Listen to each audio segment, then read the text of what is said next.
А далее о том, как республики развивают футбол. Ассоциация инициативной молодежи КОМИ разработала проект с говорящим названием «Футбол – твой друг» и победила в конкурсе социальных и культурных проектов компании «Лукойл».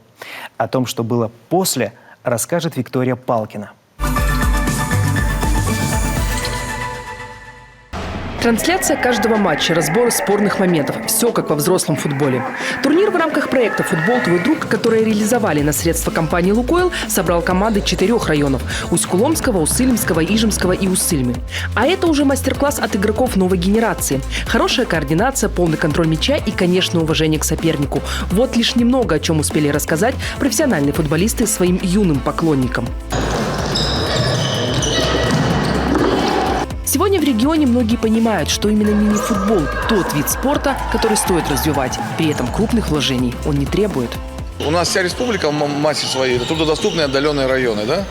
У нас есть сельские территории, там муниципальные, у нас есть сельские поселения, где там никаких залов нет спортивных, но есть школа, да, в школе есть зал, например, да, спортивный обязательно. И вот мини-футбол в этом зальчике, в этой школе, там даже в самом далеком сельском поселении, там, например, Вольдино, там, да, Помоздино, там, там Окунев, Новос, да, образно, можно при желании развивать этот вид спорта.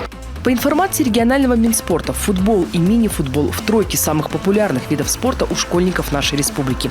Мини-футболом, к примеру, занимаются 1500 детей. Львиная доля – это, конечно, юные жители крупных городов. Но активно подключаются к проведению матчей и сельские районы. А еще такие социальные проекты – хорошая возможность для футболистов из отдаленных населенных пунктов набраться соревновательного опыта. Ведь его им очень не хватает.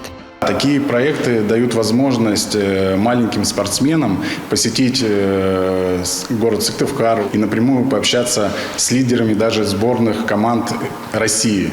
Ну и Республики Коми, конечно же, тоже. Это дает им дополнительный стимул к занятиям спортом и желание достичь таких же высот.